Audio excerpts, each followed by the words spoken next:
Hey, coucou toi. Oh waouh, il veut parler aussi. Bonjour, bonjour, bonjour YouTube. Ça faisait longtemps que j'avais pas pris la parole sur YouTube. Je crois que j'ai jamais pris la parole sur YouTube en fait. Je crois que la seule chose que j'ai faite c'est des vlogs. Mais je sais pas, j'ai envie de revenir sur cette plateforme avec différents types de contenus autres que des vlogs. Des choses qui me ressemblent un peu plus, qui ressemblent un peu plus à mon compte sur Instagram, où je partage mes moments positifs, mes moments négatifs. Bah là en ce moment c'est beaucoup de négatifs et du coup je pense que c'est important aussi de partager ça. Surtout que c'est un sujet qui touche énormément de personnes de ma génération, la génération Z. Toi tu fais partie de quelle génération toi? Toi c'est alpha ou bêta je crois. Mouah. Il veut participer aussi.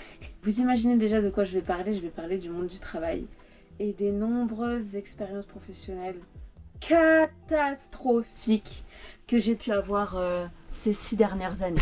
En ce moment, je vois tellement de contenu de personnes sur TikTok. Alors, j'ai arrêté de poster sur TikTok il y a quelques mois maintenant parce que je trouvais que c'était un environnement beaucoup trop toxique à mon goût. Bruh. Mais je continue d'aller voir des vidéos pour m'informer, pour connaître un petit peu tout ce qui se fait au niveau des trends, etc. Et je vois énormément de personnes qui témoignent, de jeunes de mon âge en fait, qui témoignent les yeux rouges, en pleurs, complètement dépités par la situation, qui travaillent dans différents milieux. Ils sont beaux, ils sont jeunes et ils sont déjà dégoûtés, marqués par le monde du travail. Et quand je vous dis marqués, c'est pas uniquement là, c'est que ça se voit sur leur visage. Et ça se voit sur nos visages qu'on est déjà fatigués. Alors, je le dis tout de suite, si je vois des personnes dans les commentaires ou quoi qui essayent de venir minimiser la situation ou dire les jeunes ils veulent plus travailler, les jeunes sont feignants, je vous bloque direct. Bloc على الفيسبوك، bloc على الواتساب، bloc تليفونات، bloc انستغرام، bloc عفر bloc. C'est même pas une option, on n'est pas ici pour débattre de quoi que ce soit, mais pour parler d'une réalité qui touche énormément de gens et finalement c'est très très grave.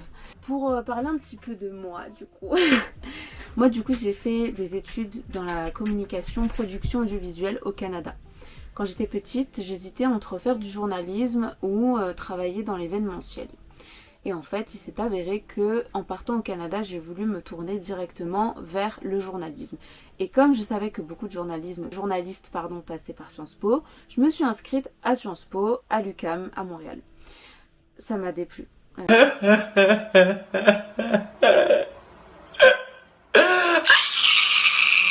Ça m'a vraiment pas plu.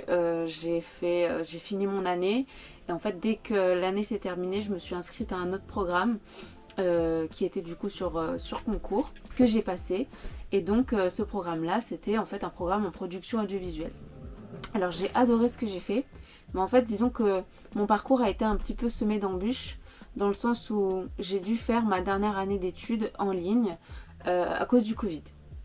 Donc en février 2020, on nous annonce que les étudiants étrangers vont devoir quitter le territoire canadien ou alors trouver une solution de logement, mais c'est très compliqué. Moi je refusais en fait de passer les 6 prochains mois enfermée dans ma chambre étudiante à ne rien pouvoir faire. Donc heureusement j'avais un billet retour sans date que j'ai pu prendre pour rentrer en France chez ma famille. Et depuis ce jour-là, je n'y suis plus jamais retournée. J'avais laissé toutes mes affaires, j'ai eu même pas 5 jours pour faire toutes mes affaires, laisser tous mes cartons dans un entrepôt. C'était galère, j'avais pas de voiture, heureusement j'ai beaucoup d'amis qui m'ont aidée et encore à l'heure d'aujourd'hui, j'ai une amie qui garde mes affaires dans son garage. Voilà, il s'agirait de faire le deuil Morgane, mais bref. Donc en février 2020, je rentre en France, je fais ma dernière année d'études en ligne avec le décalage horaire. Déjà là, j'ai commencé à avoir des soucis dans le sens où je comprenais qu'en fait le monde n'était vraiment pas cool, le monde n'était pas fait pour aider les jeunes. Le monde est méchant, vraiment trop méchant. Le monde est méchant, le monde est méchant. J'étais une des seules de ma classe à être française, le reste était tous québécois. Et en fait, nous on avait des cours jusqu'à 21h, 22h. Imaginez-vous avec le décalage horaire, en gros j'avais des cours des fois qui duraient jusqu'à 4h du matin. 4h du matin à rester éveillée, à rester concentrée et à être en zoom où je devais montrer ma tête. J'ai essayé de demander un aménagement dans l'emploi du temps ou que les cours soient au moins enregistrés, que je puisse les rattraper en journée, ça a été refusé. Donc déjà là, je commençais un petit peu à voir que le monde n'était pas tout rose et que tout n'allait pas aller dans mon sens. Ce qui en soi est normal, je l'ai pas si mal pris. J'ai fait ma dernière année d'études avec des cernes jusque là, mais j'ai eu mon diplôme. Attendez, parce que j'ai pas eu tout de suite mon diplôme, attendez, sinon ce serait trop facile. J'ai attendu 1 an avant d'avoir mon diplôme. Et vous voyez la cérémonie un petit peu à l'américaine avec du coup les petits chapeaux, les petites toges, tout ça, je l'ai pas eu. Je ne l'ai jamais eu parce que l'année en fait où ça devait avoir lieu, où je devais avoir mon diplôme, ben en fait il y avait encore les restrictions Covid. Donc on a eu nos diplômes par la poste 1 an après. Déjà là c'était une énorme frustration quand j'ai vu toutes mes copines qui ont été diplômées 2-3 ans après et qui ont eu leur cérémonie à l'américaine. Franchement j'avais un peu le seum, j'étais contente pour elles mais j'avais le seum pour moi. Mais écoutez, c'est qu'un bout de papier finalement, je l'ai obtenu, voilà, j'étais contente. Et là, je pensais qu'en fait, tout allait super bien se passer, que j'allais trouver du taf comme ça et que ça allait être cool. Que nenni! Déjà, j'ai fait une espèce d'année de césure où je suis partie travailler pour l'exposition universelle à Dubaï. C'était une très bonne expérience. Ensuite, en rentrant, on avait le projet avec monsieur de venir s'installer donc en Haute-Savoie. Et en fait, mis à part Dubaï, avant ça, j'avais pas vraiment eu d'expérience professionnelle. À part des jobs étudiants, mais je sais pas si ça compte là-dedans, surtout que c'était à Montréal, c'était très différent. Donc moi, je parle vraiment de vie professionnelle après les études. Et en fait, je suis restée à Paris quelques mois, on est resté à Paris quelques mois et on a préparé notre déménagement. Ensuite, on est venu s'installer en Haute-Savoie il y a maintenant 3 ans, ça passe trop vite. Et j'ai eu du coup donc ma première expérience professionnelle en rapport avec mes études. C'était en gros une expérience de 6 mois en Suisse dans une boîte de production audiovisuelle. J'ai kiffé. Mais du coup c'était un CDD donc ça s'est terminé très rapidement, mais j'ai vraiment adoré mon expérience et surtout que j'ai même pas tant galéré que ça pour trouver ce job. Donc moi dans ma tête en fait de personne qui venait à peine de terminer ses études, qui venait de trouver un travail temporaire mais super rapidement dans un autre pays, j'étais en mode ça va être finger in the nose, ça va être trop facile, je vais trouver du taf comme ça, il y en aura à l'appel, ça va être génial. Et non, la réalité a été tout autre. La réalité a été vraiment difficile. Elle m'a attrapée comme ça par le callback. Elle m'a dit Morgane, la vie c'est pas ça. Tu commences pas. Tu ne commences pas à me chanter par le callback. Donc en fait, après ça a été assez dur. Heureusement, j'ai touché un peu de chômage. Mais ça a été très dur pendant les 6 prochains mois de trouver un travail. En fait, au bout d'un moment, il faut manger, il faut payer les factures. Donc j'ai pas eu d'autre choix que de prendre un job alimentaire. Les jobs alimentaires, faut qu'on en parle. Parlons-en des jobs alimentaires. Ma mère, elle déteste ce mot.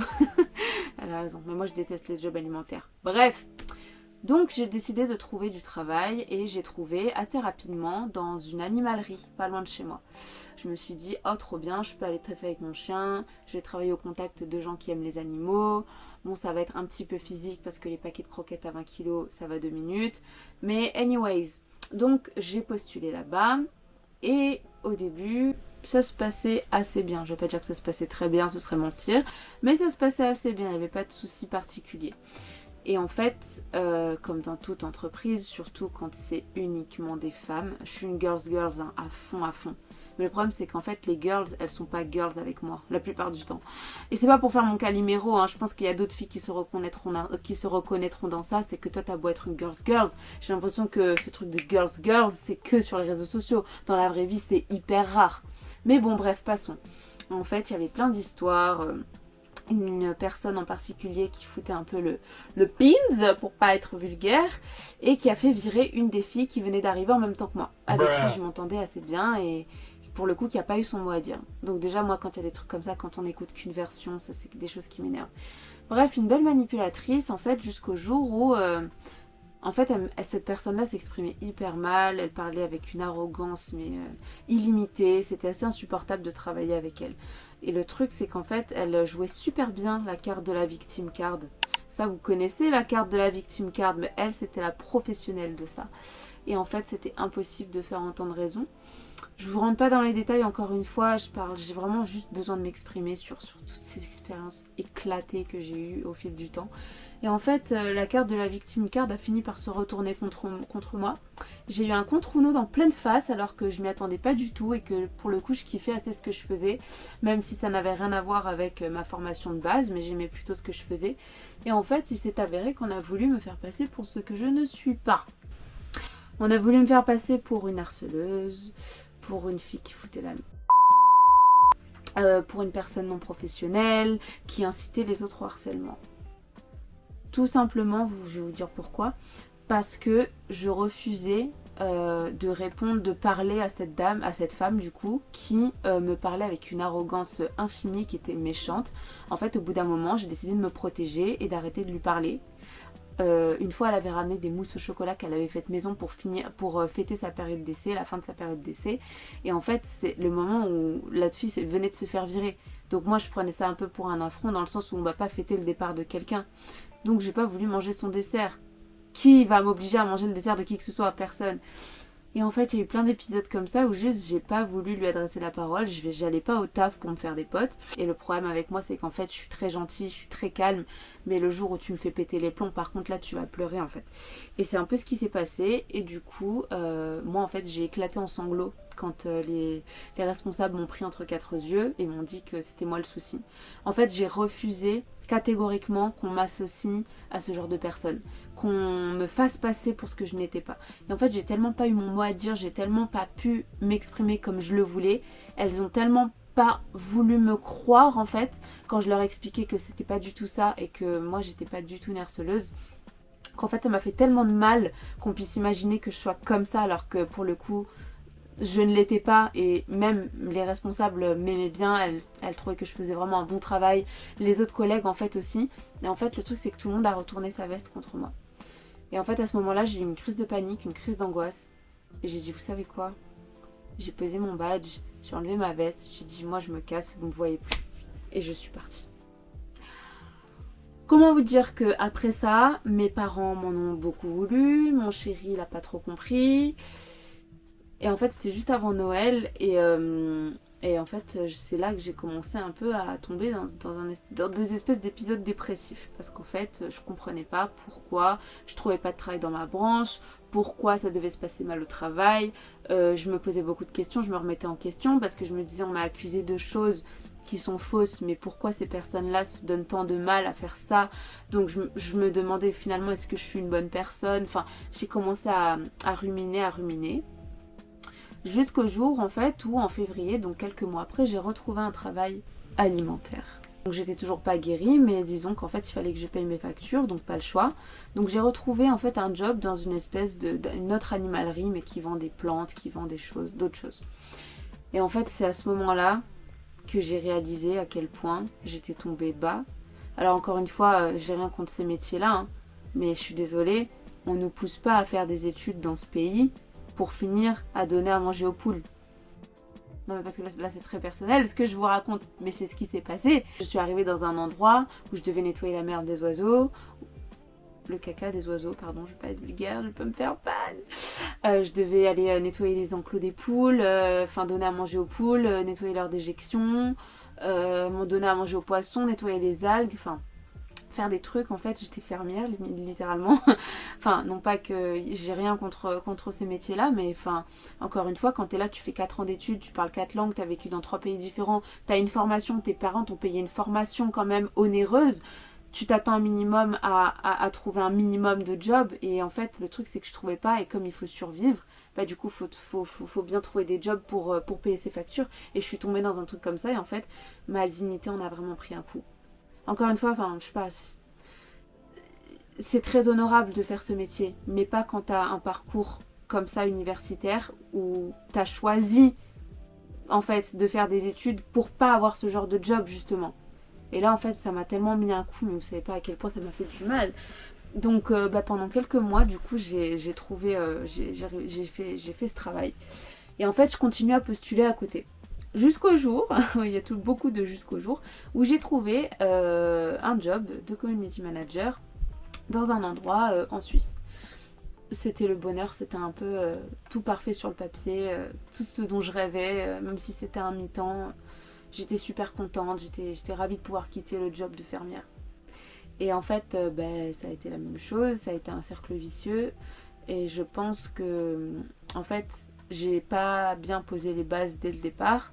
Et la personne s'attendait à ce qu'en tant que community manager, je fasse des miracles. Parce que oui, c'est bien connu, les community managers sont des magiciens, on a tous été à Poudlard. Donc j'ai fait de mon mieux, j'ai essayé de lui faire des audits chaque mois. Mais encore une fois, je pense que c'était juste nos caractères qui matchaient pas et en fait du jour au lendemain elle a décidé de se séparer de moi. Ça a été très difficile encore une fois pour moi de l'accepter, un nouvel échec, une nouvelle perte de confiance en moi étant donné que je faisais quand même un sacré job, que j'avais beaucoup de retours positifs de la part des clients, tout ça. Donc ça a été super dur en fait d'encaisser. Quand du jour au lendemain en fait on vous dit que vous êtes une sombre et qu'en fait on vous a pas donné d'outils pour essayer de rectifier en fait. On vous dit juste pendant des mois on vous dit c'est parfait, c'est super ce que tu fais et du jour au lendemain on vous dit en fait non, on peut pas continuer comme ça et on te tège comme le dernier des sous-fifres quoi. Donc voilà, encore un épisode très dur et là je pense que j'étais pas loin de la dépression parce que j'ai jamais eu ça de ma vie. Je me levais le matin, là je vous parle de fin d'année 2024 hein, donc novembre-décembre, je me levais le matin, je pleurais. Je buvais un verre d'eau, je pleurais.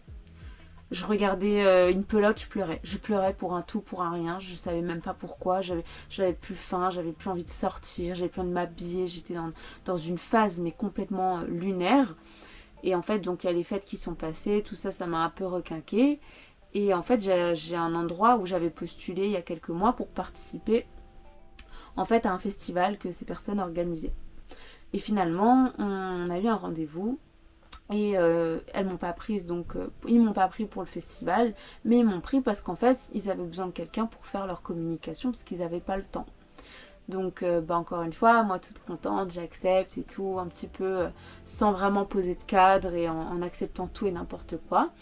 Et au début ça se passait extrêmement bien, j'étais dans un milieu qui me parlait, qui me plaisait énormément et je sais pas, tout était parfait sur le papier, sauf la paye. Payé au lance-pierre. Stress. D'ailleurs, j'ai encore des cicatrices là, des pierres que j'ai reçues. non mais là franchement, là, j'en ai gros sur la patate, donc j'ai besoin d'extérioriser. Du coup, j'ai dû accepter énormément de choses pour un salaire de misère. Et quand le cadre est pas posé dès le départ, je l'ai appris à mes dépens que j'aurais jamais dû accepter cette offre de job de base.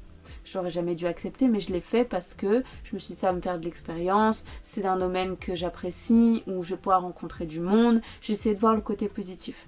Mais depuis le début, par exemple, mon père, il avait un peu il le sentait mal, mon chéri aussi. Mais moi je faisais l'aveugle en fait.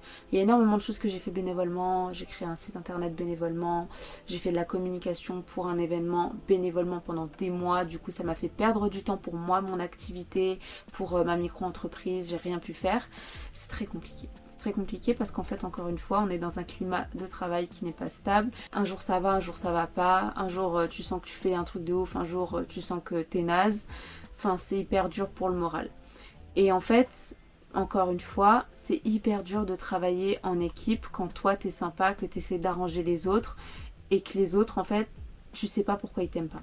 Ça, moi, je pense qu'on l'a tous déjà un peu vécu. C'est tellement difficile de pas comprendre. Mais on m'a toujours dit en fait, les gens qui t'aiment pas, faut pas essayer de comprendre. Ils t'aiment pas, ils t'aiment pas. Faut pas essayer de se faire aimer par tout le monde. J'en suis consciente et il n'y a pas de souci. Moi, ce qui me gêne, c'est quand la personne t'aime pas, mais qu'en plus elle fait tout pour essayer que tu perdes ton job ou que tu te sentes mal ou que tu partes par toi-même. C'est tellement vicieux, c'est tellement méchant, surtout que à chaque fois je me pose la question, je devrais même pas me la poser, hein, mais je me pose la question de qu'est-ce que j'ai fait pour mériter ça? Genre qu'est-ce que je t'ai fait? J'ai tué ton père, j'ai tué ta mère, j'ai tué ton chat, je t'ai piqué ton mec, qu'est-ce qui se passe en fait? Il s'agirait de se détendre la nouille quoi. Et en fait j'ai essayé de suranalyser plein de choses. Cette semaine j'ai compris énormément de choses. Grâce à mon entourage, grâce à mes parents, grâce à des amis de mes parents, grâce à mon chéri, grâce à plein de monde en fait qui ont cru en moi et qui m'ont remonté le moral et à qui j'ai expliqué certaines situations, à qui j'ai montré des messages parce que encore une fois, ces gens-là sont forts pour te faire croire que c'est toi le problème, que t'es une sombre et que tu mérites pas d'être respecté dans ton travail. Sauf que du coup moi je finis par le croire en fait, à force d'entendre ça on finit par le croire, on finit par l'assimiler, à penser que c'est la réalité. Et en fait c'est pour ça que dans ce monde de fous furieux, l'entourage c'est une des choses les plus importantes, c'est même la chose la plus importante. Moi c'est ça qui m'a fait tenir clairement, c'est ça qui me fait tenir encore une fois et qui m'a reboosté en fait et qui me motive à poursuivre mes rêves et à poursuivre mon activité. Parce que en fait c'est des personnes qui te connaissent vraiment et qui savent en fait qui t'es et qui te rappellent un peu à l'ordre, qui te disent meuf, tout ce qu'on dit sur toi là actuellement, tout ce qui se passe, c'est pas la réalité, t'es pas comme ça. Et ça fait du bien. Donc voilà, j'avais besoin un petit peu de parler de tout ça là sur YouTube, podcast, peu importe ce que c'est, j'avais juste besoin de parler. J'avais fait pas mal de posts sur Instagram et j'ai une communauté en or, franchement. J'ai reçu tellement de messages bienveillants, même des messages tristes, des personnes qui vivent ce genre de situation aussi actuellement. Et je trouve ça triste, je trouve ça beau, cet élan de soutien, cet élan de solidarité parce qu'on est tous dans le même bateau. Mais d'un autre côté, je trouve ça triste parce que mine de rien, le monde du travail, en fait, ça rend malade les gens. Ça rend malade les gens. C'est pas le travail qui rend malade, c'est les gens du monde du travail, en fait. Et j'ai vraiment beaucoup de mal et je sais pas si je vais pouvoir tenir une quarantaine d'années, cinquantaine d'années dans un climat pareil, parce que c'est partout pareil, en fait. Et je pense qu'il y a des caractères qui sont faits pour que ça leur passe au-dessus et pour dire tant pis, c'est juste un travail, c'est pas ma vie. Ouais, mais on passe quand même plus de la moitié de notre vie là-bas et c'est hyper dur de se dire que tous les jours il faut subir. Donc moi j'ai décidé de plus subir. J'ai décidé que cette année c'était mon année. C'est l'année où je monte mon entreprise, c'est l'année où je vide mes créations, c'est l'année où je vide mes cours, c'est l'année en fait où je remets de la lumière dans ma vie et où j'essaie d'en mettre dans celle des autres. C'est l'année où j'arrête de subir, où j'arrête de me voiler la face et où j'arrête de donner en fait de ma personne pour des personnes qui en valent pas la peine. Parce que je pense que je suis la personne à qui je dois le plus donner et je me suis beaucoup oubliée pendant toutes ces années.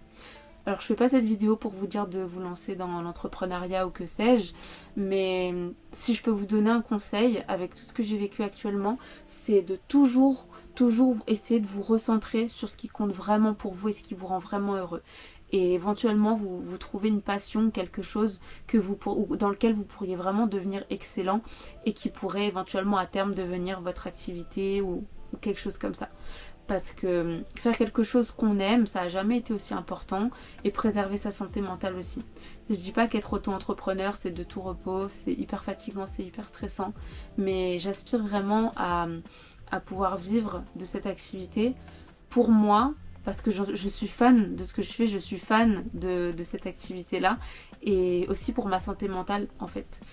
Donc si je peux vous donner un conseil, c'est trouvez-vous une passion, trouvez un sens dans ce que vous faites et voilà, et juste courage à nous la Gen Z et toutes les autres générations qui souffrent au travail, toutes les personnes en burn-out, toutes les personnes en dépression à cause du travail, à cause des gens qui leur pourrissent la vie. Je vous souhaite énormément de courage, je nous souhaite énormément de courage et je pense que notre génération va changer le monde du travail.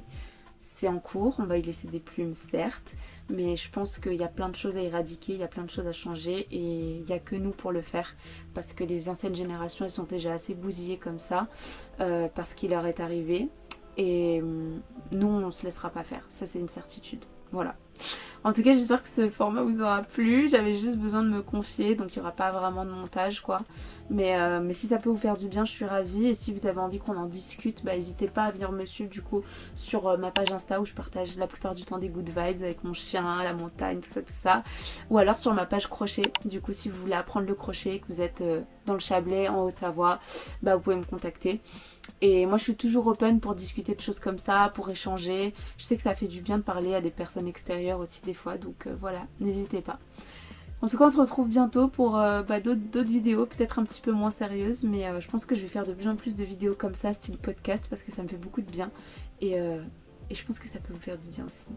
Voilà, je vous fais des bisous les cops, prenez soin de vous et à très vite.